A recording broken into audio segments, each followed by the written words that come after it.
আসসালামু আলাইকুম, কেমন আছেন সবাই? আশা করি আল্লাহর রহমতে সবাই ভালো আছেন। আমি আলহামদুলিল্লাহ ভালো আছি। আজকে আপনাদের সাথে যে বিষয়টা নিয়ে আলোচনা করবো সেটা হচ্ছে স্পেনের সম্পর্কে। আমার দুইজন ভাই পোল্যান্ড থেকে স্পেন গেছেন। অবশ্য যাওয়ার কারণ হচ্ছে ওনারা পোল্যান্ডে ডিভোর্ট হয়েছেন।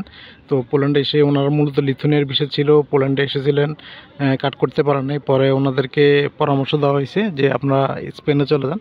যাই হোক, স্পেনে গেছেন। স্পেনে যাওয়ার পরে ওখানকার যে পরিস্থিতি বা ওখানে গিয়ে যে ওনারা যে সমস্যা পড়ছেন সেই বিষয়গুলো নিয়ে আলোচনা করবো। আশা করি সম্পূর্ণ ভিডিওটা থাকেন। অনেকগুলো তথ্য পাবেন যেগুলো আসলে স্পেনে যাওয়ার ক্ষেত্রে বা স্পেনে আসার ক্ষেত্রে অথবা ইউরোপের অন্য অন্য দেশ থেকে যারা স্পেনে যাবেন তাদের ক্ষেত্রে অনেক উপকারী হবে। আমরা যেহেতু এই ইউরোপে থাকি বা বিভিন্ন দেশ সম্পর্কে ঘাঁটাঘাঁটি করি, খোঁজখবর রাখি, তাহলে আপনারাও যারা জানতে চাচ্ছেন এই বিষয়গুলো, আশা করি সম্পূর্ণ ভিডিও দেখলে অনেকগুলো তথ্য পাবেন। চলুন শুরু করি। আমরা যারা আসছি অথবা যারা আসবে তাদের সবারই একটা চিন্তা থাকে ইউরোপে বৈধতা হতে হবে। এখন বৈধ হওয়ার জন্য আপনি যে দেশে আসেন ওই দেশে যদি বৈধতা না পান তাহলে আপনার জন্য একটা বিপদ ডেকে আনতেছে। পরবর্তীতে আপনি খুঁজবেন যে কোন দেশে গিয়ে আপনি বৈধতা পান, এটা একটা অপশন। দ্বিতীয় হচ্ছে যারা এসে বৈধতা পেয়ে যায় তাদের তো আলহামদুলিল্লাহ কোনো সমস্যা নেই, কিন্তু যাদের বৈধতা থাকে না বা যারা বৈধতা পায় না তাদের জন্য এটা খুবই সমস্যার সম্মুখীন হয়ে পড়ে। আমরা অতীতে যারা এরকম বিপদে পড়ছিলাম আমরা কিন্তু আপনার ইউরোপের অন্য দেশ বিশেষ করে ইতালি অথবা পর্তুগালে চলে গেছে অনেকেই, গিয়ে ওখানে বৈধতা নেওয়ার সুযোগ করছে বা নিতেছে।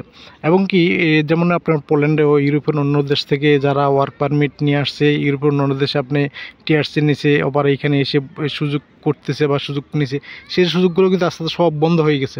এবং সেটা যেমন পর্তুগালও বন্ধ হয়ে গেছে, ইতালিতেও কড়াকড়ি চালু হয়েছে, জার্মানিতেও কড়াকড়ি বলছে। এখন একমাত্র একটা দেশ আছে, সেটা হচ্ছে স্পেন। স্পেনে গিয়ে আপনি বৈধতা নিতে পারবেন, সেই নিয়মগুলা জানা খুবই জরুরি। স্পেনে বর্তমানে যে আইন চালু হয়েছে সেটা কত আগেও ছিল, কিন্তু সেটা ছিল 3 বছরের মধ্যে আপনি লিগ্যালিটি পাইতেন।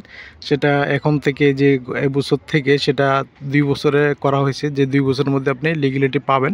তো সেটা কিভাবে পাবেন সেই বিষয়গুলো আসলে খুবই জানা জরুরি। আসলে কারা লিগেলি পাবে, যদি আপনি লিগেল হইতে না আসেন সেরা কি লিগেলি পাবে, অথবা যারা ইলিগেল আসেন তারা কি লিগেলি পাবে, এই বিষয়গুলো অবশ্যই জানতে হবে। যদি না জানেন তাহলে যারা না জেনে যাচ্ছে তারা কিন্তু অনেকেই বিপদে পড়তেছে। যেমন আমার যে দুজন ভাই গেছেন ওনারা কিন্তু লিথুনিয়ার পারমিট, তো তারা গিয়ে ওখানে কি ওই ওই যে আইন সে আইনের আওতাকে পড়বে, হ্যাঁ পড়বে, তারাও পড়বে, কিন্তু সেটা আসলে সময় সাপেক্ষ। কারণ আপনি আজকে যাই কালকে বৈধতা পেয়ে যাবেন, জিনিসটা কিন্তু এমন নয়। একমাত্র তারাই স্পেনে লিগ্যালিটি পাবে যারা স্পেনের ভিসা নিয়ে স্পেনে গেছেন, তারাই পাবে। সেটা তো অবশ্যই কাজের ভিসা হইতে হবে, তাহলে গিয়ে তারা প্রথম অবস্থায় গিয়ে যেদিন যাবে ওই দিন থেকে লিগ্যালিটি পাবে। কিন্তু যারা অবৈধ যাচ্ছে তারা কীভাবে পাবে, তাদেরকে অবশ্যই একটা কাজ আগে থাকতে হবে, দ্বিতীয় হচ্ছে হাউস কন্ট্রাক্ট থাকতে হবে।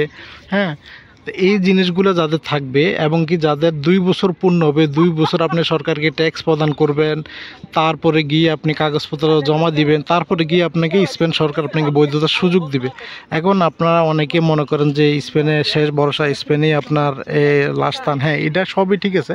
আগে যেমন আমরা ইউরোপে যারা অবৈধ আসতো জিনিসটা জেনে আমরা সবাই পাগল মতন, যারা ইউরোপের অন্য দেশে কাগজ পায় না তারাও কিন্তু পাগল মতো ছুটে যাচ্ছে। অতএব অনেক ট্যুরিস্ট আসতেছে, তারাও কিন্তু এরকম পাগলের মতো সবাই স্পেনে ছুটে যাচ্ছে। বা স্পেনে গেলে আপনি কিন্তু কাজ পাবেন না, গেলে কিন্তু আপনি সেই বৈধতা নিতে পারবেন না। আপনাকে সব নিয়ম কানুন বা প্রসিডিওর সবগুলো মেনে তারপরে গিয়ে আপনি বৈধতা নিতে পারবেন।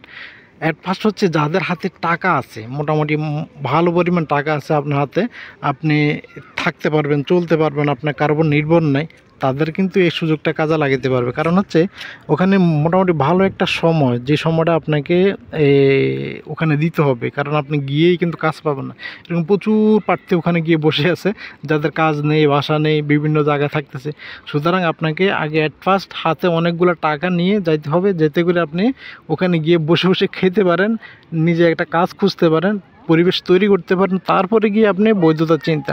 কারণ যেমন এই পোল্যান্ড থেকে যে 2টা ভাই গেছে তারা কি যে কষ্ট করতেছে সেটা কল্পনার বাইরে, যাই কাজ পাইতেছে না। কারণ ওখানে ইউরোপে কাজের আরেকটা বড় সমস্যা হচ্ছে কি, আপনার যদি লিঙ্ক না থাকে, মানে লিঙ্ক আপ হচ্ছে সবচেয়ে বড় জিনিস। আপনি সচরাচর লিঙ্ক আপ ছাড়া আপনাকে কেউ কাজ দিবে না, পরিচিত অপরিচিত কোনো কথা না, লিঙ্ক আপ ছাড়া কেউ কাজ দেবে না। আর যদি কেউ কাজ দেও, বাঙালি মার্কেটগুলোর মধ্যে বা বাঙালি কোম্পানির মধ্যে যারা কাজ দাও তারা পেটে ব্যথা কাজ দেয়।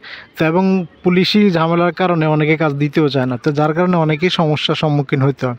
সুতরাং ওখানে যারা নতুন এবং পুরাতন যারা যাবে অবশ্যই তাদের সর্বপ্রথম যেটা দরকার সেটা হচ্ছে কাজ। যদি কাজ না থাকে তাহলে কিন্তু আপনি সব দিক থেকে বিপদে পড়বেন, খাওয়া থাকা সব দিক থেকে বিপদে পড়বেন।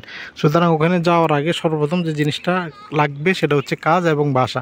এই দুইটা জিনিস যদি না থাকে তাহলে আপনি সবসময় বিপদে পড়বেন। সুতরাং এই জিনিসগুলো ঠিক করে তারপরে যাবেন, তাইলে আপনি ওখানে গিয়ে বৈধতার সুযোগ নিতে পারবেন। আমি যেটা বুঝি সেটা হচ্ছে আপনি স্পেনে আমরা যারা ইউরোপে আসি, আমি মনে করি যে যে দেশে আসেন, বিশেষ করে যেমন আমি পোল্যান্ড আসছি, অন্য অন্য বাইরে যারা যে দেশে আসে, এই এক দেশ থেকে অন্য দেশে, অন্য দেশ থেকে অন্য দেশে এভাবে ঘোরাঘুরি না করে যে যেখানে আসে বা যে যেখানে যাবে ওই দেশে যদি বৈধতা নেওয়ার চেষ্টা করে এবং ওই দেশে যদি সে থাকার চেষ্টা করে, তাহলে সেখান থেকে সে কিন্তু ভালো কিছু করতে পারে।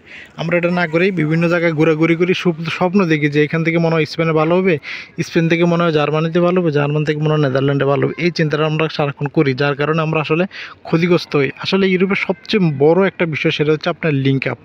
কারণ আমি এখান থেকে পর্তুগালে গেলাম সাপোজ, কিন্তু আমার যদি ওখানে কেউ হেল্প না করে, আমি সচরাচর কিন্তু কোনো কিছু করতে পারবো না। আমাকে ওই বাঙালিদের অধীনে বা আমাকে রাস্তায় ঘোরাঘুরি ছাড়া আমার কিছু করা থাকবে না। সুতরাং এখানে লিঙ্ক আপ খুবই গুরুত্বপূর্ণ একটা জিনিস। কারণ যার কেউ নাই ইউরোপে, যার কেউ নাই সে কিন্তু অনেক বিপদে পড়ে, যেটা কল্পনা বাইরে। ঠিক আছে, যাদের আত্মীয় স্বজন কেউ নাই, যেমন আমার ইউরোপে কেউ নাই, আমার বংশেরও কেউ নেই। তো সুতরাং আমি যদি কাজ করতে হয় আমাকে খুঁজে খুঁজে কাজ নিতে হবে, আমার দক্ষতা দিয়ে আমাকে কাজ নিতে হবে। আপনি চাইলে আপনি সচরাচর কারোর থেকে কাজ নিতে পারবেন না, কেউ আপনার কাজ দিবে না। এখানে সবচেয়ে যে জিনিসটা লাগবে ইউরোপের প্রত্যেকটা দেশে কাজের দক্ষতা, সেকেন্ড হচ্ছে আপনার এই দেশের ভাষা। প্রত্যেকটা দেশে তার নিজস্ব ভাষা আছে, ভাষা যদি না জানেন তাহলে আপনাকে কিন্তু কেউ কাজে নেবে না। সুতরাং এরপর হচ্ছে লিগেলিটি। এই জিনিসগুলো যদি না থাকে সচরাচর এই ইউরোপিয়ান কোনো কোম্পানি আপনাকে কাজের সুযোগ দিবে না। সুতরাং ইউরোপে আসার আগে বা ইউরোপে অবৈধ হওয়ার আগে আপনি যে জিনিসটা করবেন বা যেটা করা খুবই জরুরি সেটা হচ্ছে কাজ শিখে আসেন, কাজ জেনে আসেন। যে দেশে যান অবশ্যই ভালো কিছু করতে পারবেন। সর্বোপরি সবার জন্য দোয়া রইল, ভালো থাকেন। ইউরোপের শেষ ভরসা স্পেন, সেটাও মানি, কিন্তু কাজ না নিয়ে বা আপনার টাকা পয়সা হাতে করে না নিয়ে গেলে আপনি বিপদে উঠবেন। এই জিনিসটা বুঝতে হবে। ভালো থাকেন, নিরাপদ থাকবেন, দোয়া রইল। আসসালামু আলাইকুম রহমতুল্লাহ বারকাতুহু।